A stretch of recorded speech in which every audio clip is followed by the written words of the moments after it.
Hello and welcome back to the Gold Advantage. The LEC is in full swing with Vitality beating G2, Koi and Fnatic are one game away from 9th place, and it's the final week of the new format, and there are a lot of teams that are on the edge of their seat of not making it through to the next round. And on the other side of the Atlantic, the LCS is kicked off, and we've gotten our first look at a lot of teams that we were really excited about. Some have disappointed, some like C9, Team Liquid and Flyquest have impressed. Maybe not Team Liquid so much, actually. Well, yeah, that was an overstatement right there, but that's fair.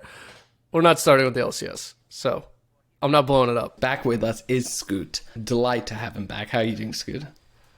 Dude, I'm really happy to be back. I mean, I love talking about League of Legends, of course. I mean, I've got to mention the fact that my team over in Korea is 4-0. Yeah. To start off the season with some of the most heinous support picks of all time in Kalista, Caitlyn. That series was Carrie's popping off. And that is what I've been mainlining into my blood. However, you did bring up something more interesting, which is that we have LEC teams getting bounced this week. We do. And there's some orgs that you wouldn't expect to be in the conversation, and yet they are. And they also have some tough weeks ahead. So, like, this gets real interesting as we head into week 3 of the LEC. You nailed it perfectly. So let me just quickly run down the standings. With Vitality beating G2, they take the number 1 spots at 5 wins and 1 loss. Guaranteed going through. Tied for 2nd place, we have G2 expected 4-2. Mad Lions surprisingly solid with 4 wins and 2 losses as well. And then 2 teams none of us expected to be in such a strong position. SK and BDS. So they're sitting also tied up, and at the moment, I don't think there is a way for them unless they go 0-3, and even then, I think there's a potential that they'll make it through. Beyond that, Heretics at a 0.5, perfect 3-3 in 6th place, and then this is where it's really shocking. Koi and Fnatic tied for 7th at 2-4. Right behind them with 1 win each, Astralis and Excel. So we now have Fnatic, Koi, and Excel in our bottom 4. It's wild to me, and they don't look good. I mean, yeah, it's wild. We can start with the easy team here, which is XL. They are terrible this year. Like, this is I don't even know what to say, because like, we come into this season, we're like, okay, they've upgraded at the right areas, right? Like, they've made the right moves, but now they're just getting like, in all honesty, smoked. Being smoked across the board. I think Zeus is a real problem. He's so passive in his pathing and doesn't seem to be playing for his laners. Vitheo is looking very depressed, and in the last game that they lost, he looked really defeated. That was the one where they lost to Astralis. I mean, it's got to be really tough for the kid. He's coming off an absolute ripper season last year, and then to step into this and be put in this position where you are on the brink of elimination, essentially, and honestly, all odds are against you this week. Yeah. I mean, I feel for him. If SK comes out the same way they did last week, like, you got to think that XL is busted. I mean, they've got a tough week ahead of them.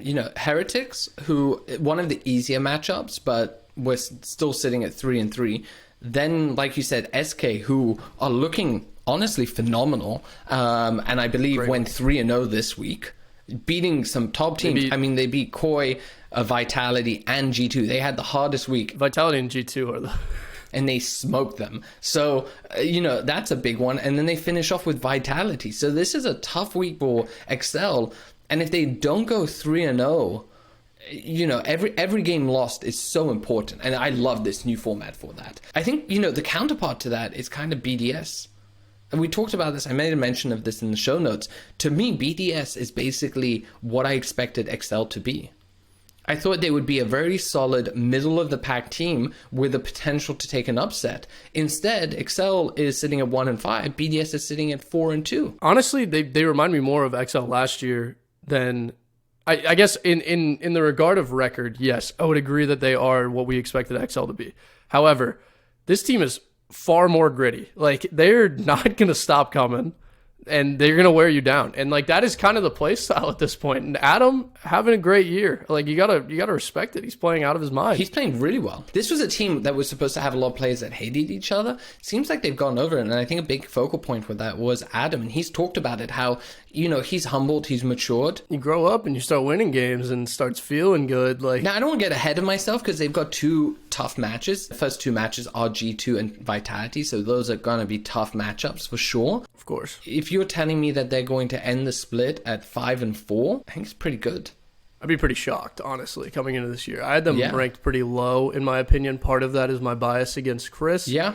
That factors in on that end. But at the same time, they weren't impressive last year, and I didn't really see the changes making a difference. And apparently, I was completely wrong about that. This is a team that's really stepped up a lot. And it's been fun to see them play. They've stepped up to the plate. They're, I think SK obviously playing better, but they play similar brands of league. Well, that's another team, 3-0. That's another team. That's a hell of a week. Who would have thought they would be doing well? They went 3-0 and they beat some solid teams. I think, they're playing better. They just beat Koi, who's, I guess, is not a solid team. But they beat Vitality, giving them their only loss, and also beating G2. So SK just kind of got out of the way some of the toughest matches. I mean, they've set themselves up nicely for this week and to advance from here. Like, that goes without saying. And honestly, the funniest thing that happened this week was the tweet about Bo lost his first game to a guy named Irrelevant. I know. Which that honestly was hilarious out of Irrelevant. Like, that's great content out of the kid. But I think that's the thing, is what I was going to say. Like, obviously the question marks are mid through bot, pretty much. Those three players, you said that they're having phenomenal split so far. Yeah. If that keeps up, like, you know what you're going to get out of Marcoon and Irrelevant. Yeah. They've shown it year over year at this point. So, like, this team will continue to be good. And improve. That's the scary thing, honestly. Yeah, they're just going to get better over time. So, like... Look, I don't know what to expect from them in the best of threes, but this is going to be their first taste of that. And then if they make it through to the best of fives, that's going to be even more exciting. But even if they fall out at this stage, I'm expecting exciting things from them in the next two splits that we're going to get. Well, you gotta love the LEC prepping their teams for international play by having longer series. Like, that goes without saying. And if SK ends up in an international tournament, I'll probably lose my mind, to be honest. Like, that would be insane to see. Now, I mean, what they have 2 from LEC now for MSI. Good for them. That's good, but I don't know if they're going to be top 2. It's going to depend on if G2 continues this weird trend of, like, let's slam a team and then let's not slam a team, and, like, what's going on there. I think that's a perfect segue into G2. And so Vitality beat G2. And what I've noticed from the G2 games, they either slam the other team or they kind of do nothing and die. So if they don't get the early game momentum, I've noticed that they seem to fall off. BB is also not having a good split. So, I mean, he had a good split last year. Like, that was big to come off. Humbled at Worlds. This team feels like, I don't want to say 5 individuals. I think they play together well enough. Obviously, that's not like that would be a way overstatement. I don't know if their macro is the best.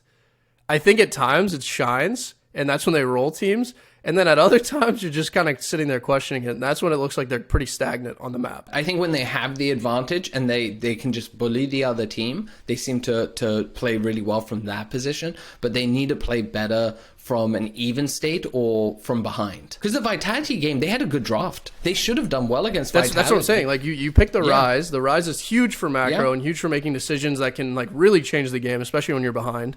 And it just really doesn't come into fruition at all. Yeah. And obviously Vitality, Ashe support, pops off. Kaiser, beautiful game, 14 assists. You got to respect it. It was great. But I mean, across the board, like, this was just a roll. It was. And, you know, it's good to see Perks back, especially after the slander I heard on this podcast last week. Perks actually had one of his better games. Bo is a madman. And G2 needs to learn how to deal with a little bit of adversity there.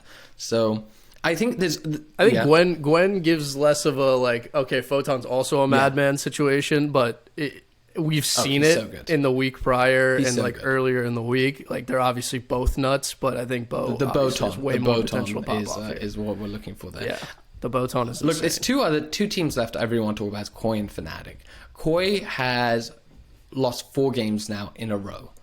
It's easy to point to Shigenda in the top lane and Odwabne. I'm not entirely convinced. I just feel like the whole team. Malrang is playing really well. He's putting up good stats. His pathing is great. But his bot lane comp is not doing well. And I would even say Larssen is not really doing well. So the team just as a whole is looking very flat. No, I 100% agree. Last year, because they had a lot of problems, they admit it, and it just clicked in the finals or semifinals. of the LEC in summer last year, and they're like, oh, it clicked and it worked out. I think that was a bit of a fluke.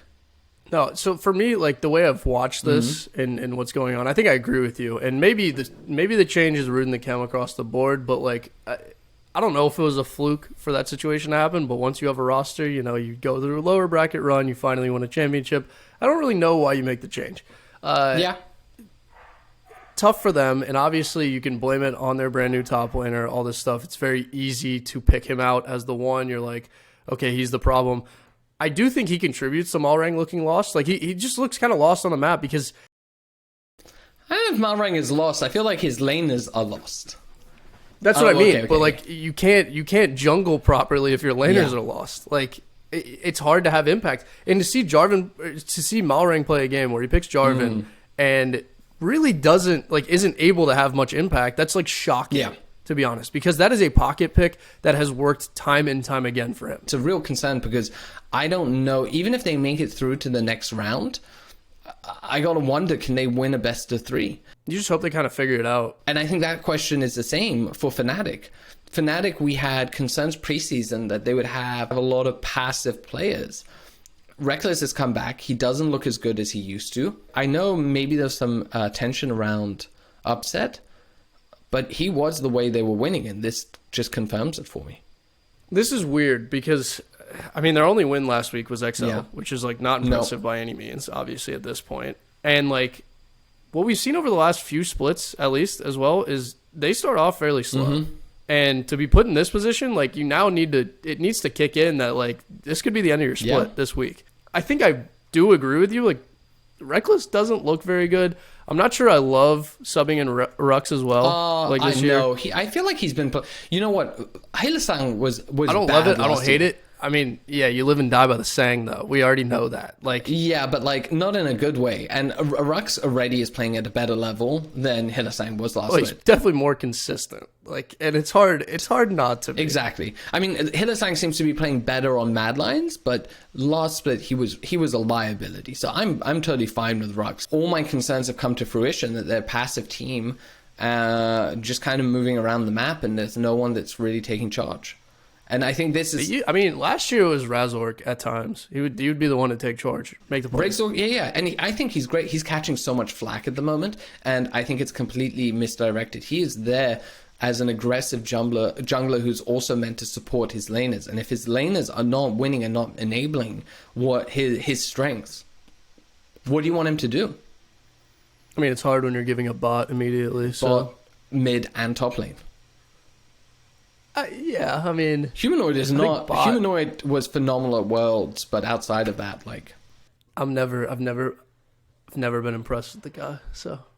Fair enough. But you know what, like, look, and the problem is, everything we're discussing about, especially these 4 bottom teams, their schedule coming up is... And I think, like, let's dive into it. Koi's is brutal. Day 1, I have 4 out of 5 matches that I want to talk about. Now, some of them are going to be fairly quick and easy. The first one's easy. XL versus Heretics. Now, Heretics is sitting at 3-3. XL sitting all the way at the bottom. I like to think that XL is going to win this. Either way, though, the odds are great. You know, you've got 1.72 on Heretics and a 2.0 on XL. Really? Oh, I think the odds are terribly set. Like, the odds for Heretics are amazing. 1.72, you'd take that all day. I'm completely bought out on the fact that them turning it around. This is like Heretics all day. Without a doubt. Really? I mean, you don't believe in that the XL? No, dude, they're 1-5. Like, this isn't...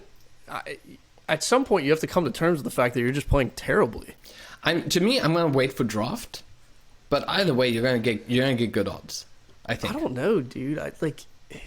There's not a draft that they've had that, like, really impressed me. Sure. And I think it reflects in the 1-5 record. Like, it goes without saying. Right. But, like, they're just not playing well together. Next match is also just like a quick mention. Team BDS at 3.8 over G2.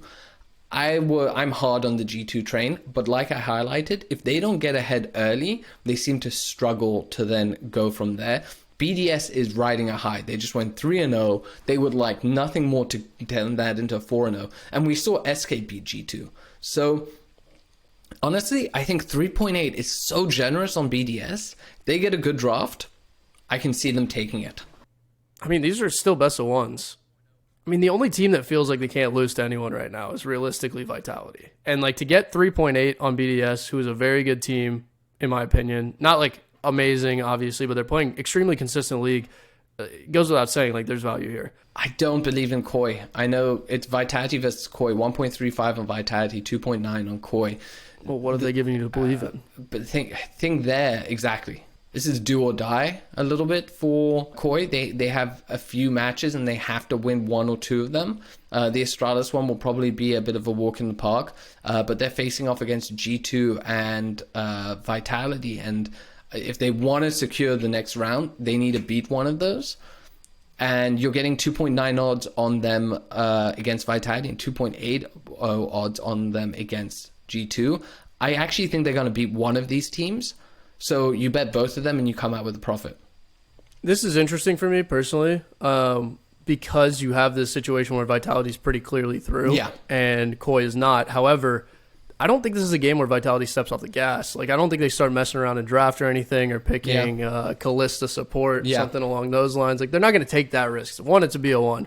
Two, there is an understanding that Koi did win last year. Yeah. Like, and you have a chance to eliminate a contender and put them in a hole, like to start off the week, mental shot, you're up against the wall, like you need to now win two straight games pretty much.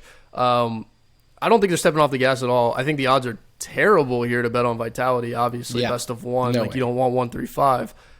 You might want to take the spread on kills if possible. I would imagine it's around 7.5 currently. I don't know if I take that, but I would take. I like the over-unders. I would have a look at that. And I mean, they've been rolling teams. I would say you want like under. You can get under 24.5, even 22.5. I would say those are pretty good.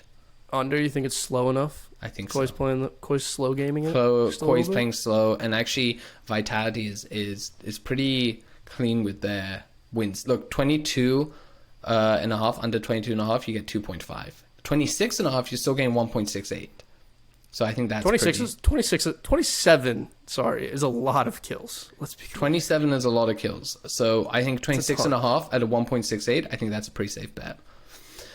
Look, I don't want to spend too long on this. It's do or die for Koi. It's good odds on Koi. Maybe they can scrape it in, like you said, Vitality. Maybe not. Final match of the first day is Fnatic versus Mad Lions. Again, I just think Mad Lions have been playing really solid, and I'm getting 1.85 on both teams. To me, that's just way too much respect being given to Fnatic, and not enough to Mad Lions. So I think, look, one of them is sitting at 1 and 5, 2 and 4 for Fnatic, 4 and 2 for Mad Lions. Listen, it goes without saying. One, we didn't talk about Mad Lions a ton at the beginning of the episode, but they are playing extremely consistent. Now you add in the fact that Hilly has found a team that can actually rein him in and make him play normal League of Legends, which is absolutely insane. I think it's more Kazi is just as crazy as him. Maybe, but it's working. Like that's the key here. And if it continues to work, like you think the Fnatic bot lane is dealing with that? Not a chance. Not a chance in hell. 1.85, way too much value on Mad Lions. Unfortunately, just agreeing with you across the board on Saturday. But, I mean, it goes without saying, like, these odds are phenomenal. So, why not? Day 2, Sunday, kicks off with a banger. Heretics versus BDS. Heretics at a 1.9, BDS at a 1.8. This is, again, just great value on BDS. I think people are really underestimating them. But I actually think BDS is a pretty solid team, and they've got the momentum behind them. So I'll take 1.8 all the way. Listen, as much as like I want to talk about how bad XL is and how like Heretics is going to smoke them day one, you need to lock this in before that match. Yeah. Because if Heretics are to lose, these odds are going to get significantly worse. So, like, you're taking BDS all day. Also, BDS could beat G2. Like, that could get tricky. Goes without saying, 1.8 right now, way too much value on BDS. You got to take that all day. It's the same thing with the Fnatic versus SK matchup. So, again, Fnatic is struggling. SK has just gone 3-0. SK underdogs is insane. SK just beat Vitality and G2. I don't think they're going to struggle against the bottom third team of the league. No, by no means. 2.15 on SK, I really like that. I really like the insane. SK. It makes you wonder if the odds providers are watching the games or whatever algo they're running is understands what's going on here, because I mean, for them to be underdogs in this match is insane. The final match I have down for this day is Mad Lions versus G2. Mad Lions are at 2.9, G2's at 1.35. It's not enough value on the G2. I expect G2 to win it. I don't think they'll drop that many matches to teams. I think the SK one is a bit of an anomaly. And losing to Vitality is just like Vitality's the other best team. But if you're in the mood for mischief, I think 2.9. I think that's not correctly balanced out. So there's an opportunity there for an upset. We had a lot of upsets last week. There's no reason why Mad Lions isn't able to beat them, especially with the right draft. 2.9 odds, I'll take that. For me personally, this feels like one of those matches where G2 is going to roll the other team. Yeah. And kind of want to take the over on kills. I think around 26.5 is a lot again. 22, but 22, 1.32 over. It's not enough. Yeah, I think you can take the 26.5. I think 26.5 at 1.82. I think is pretty good value here. Yeah. I don't really want to take a winner because I think this is just going to be a really, really ugly match across the board. Like G2 is a way to make games very, very scrappy. For no reason, and honestly, they don't need to with the talent that they have in their roster, and yet they find a way. But no, like Mad Lions is willing to fight as well. So this is going to be a very entertaining game. I've got this over on 26.5, 1.82. Lock that in. We love that. A lot of this is driven by the value on the lines, and I think that the books are not attributing the correct value based on the way teams have been playing. And this is the same thing for final day. Look, I already mentioned the Koi versus G2 matchup. You can get Koi at 2.8. I think they will win one of the matches against Vitality or G2. So you can take both of them and kind of just take lower profits on that. And it kind of goes the same with BDS over Vitality. I think 3.80 odds on BDS is just way too generous. There's an opportunity there for an upset as well. So a lot of money potentially to be made. The one thing I want to point out, and I'm fully in agreement with you, although I think Vitality wins, but I think you also agree that you think they win. Yeah. It is very funny here that like we spent 2.5 years talking about every SK XL match was literally 1.8, like flat across the board every single time, and now we've landed in this position. Yeah, where it is a 1-3, 3-1.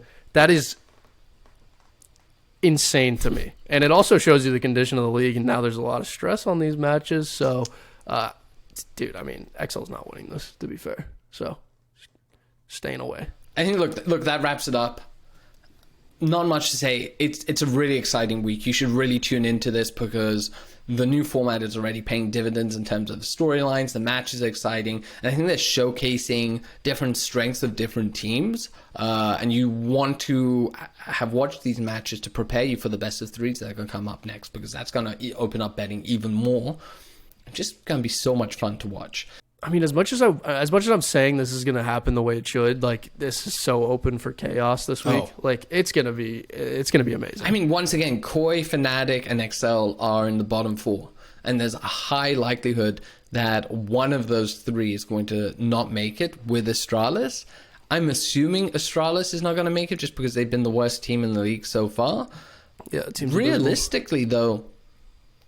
Could be maybe Astralis pulls off the miracle, and then we have two legacy teams that might be out. I'm going to take us over to the other side of the pond in a much less exciting format.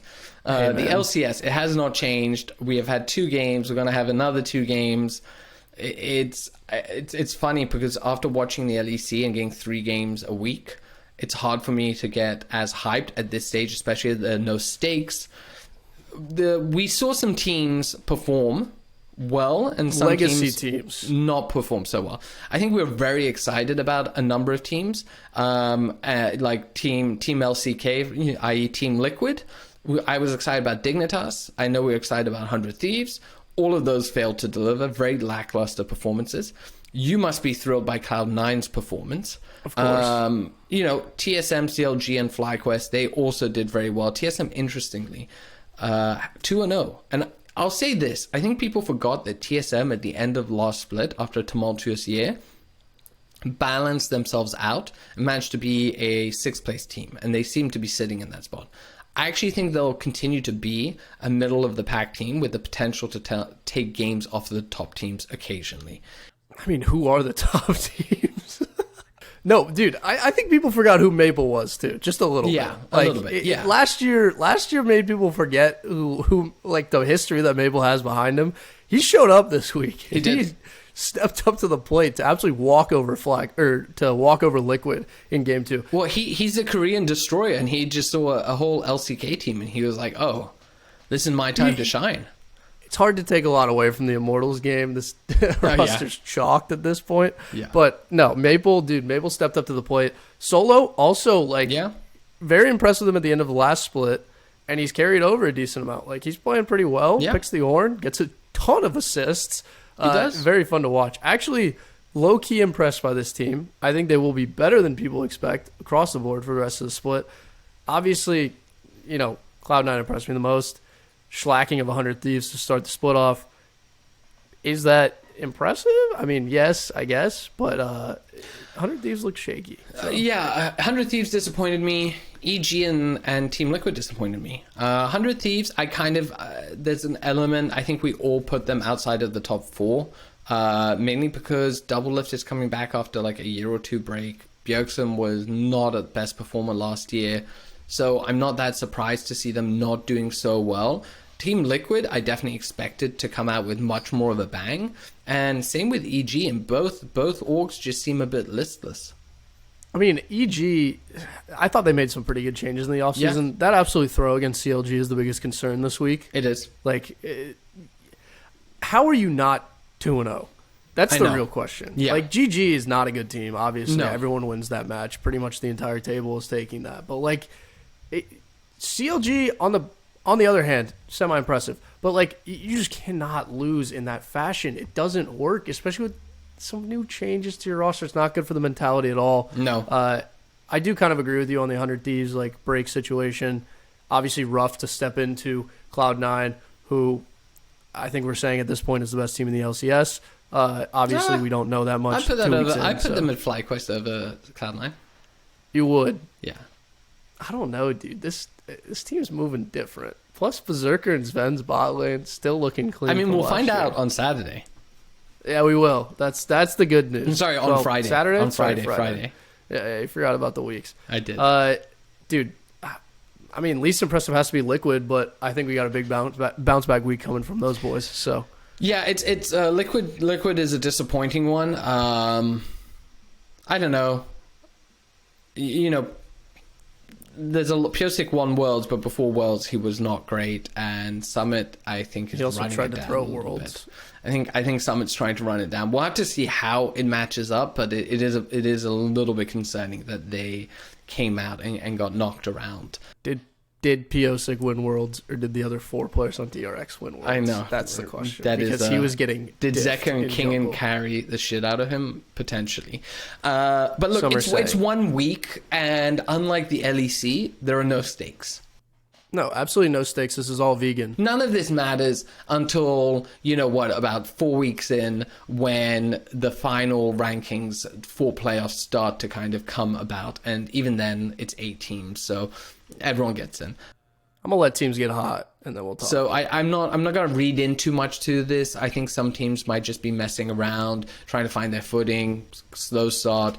We'll have to see how things go. What I am interested in are which matches we think are going to stand out. Unfortunately, the odds are so skewed to the favorites.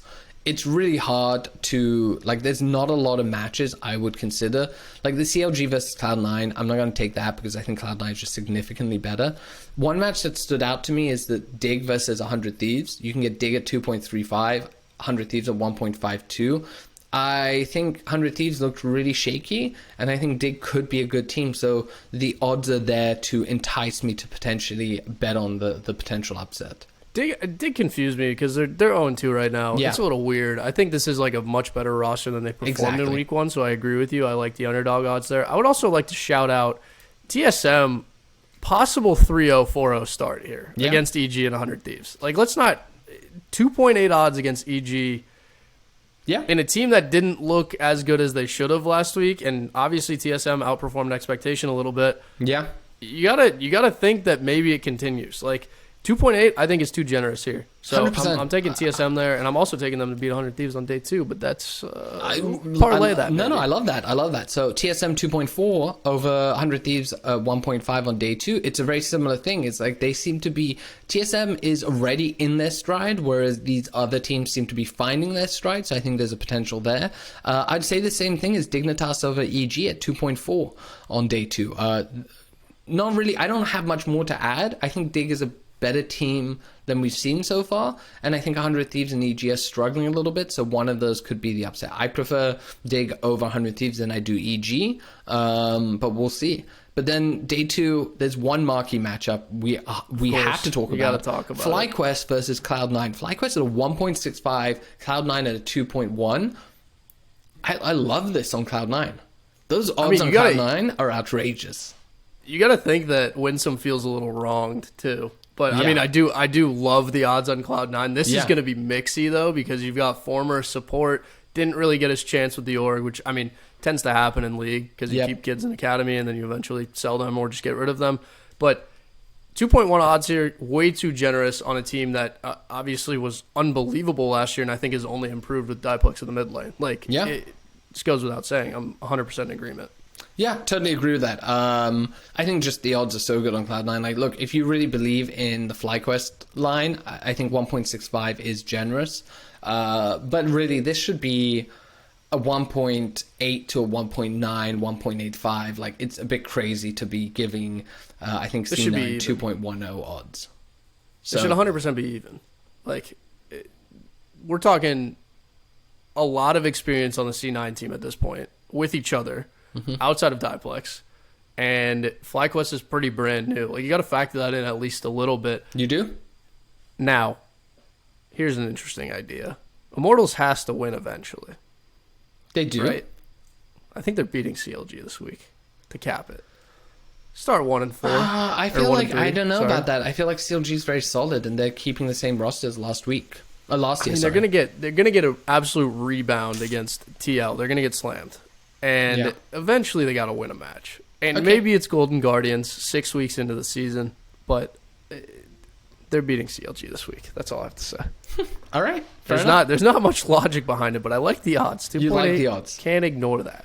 All right. Well, look, I've liked having you back. If you are happy that Scooter's back, give us a comment. If you're unhappy that he's back, give us a comment. Like, subscribe, all that good stuff. You can find the links to our socials down below. We have a Discord. It's a good group. Great to chat about. I want more people to talk about the LPL and LCK with, so please check that out. That about wraps it up. I think in the future we're probably going to split these podcasts up because I think they're a bit late for the LCS, so we'll probably end up releasing them separately. Let us know what you think of that, if that's something you'd like. If not, we're probably still going to do it. Because it's our podcast. Anyway, but I want to make you guys feel like you're heard. Thanks for tuning in, everyone. We hope you're enjoying it all. And look, LEC is going to be a banger this week, so can't wait to see it happen. Thanks for coming and joining us once again, Scoot. It's a delight. I appreciate it. We'll see you all next week. Welcoming on my return. There we go. Peace out. Bye, everyone.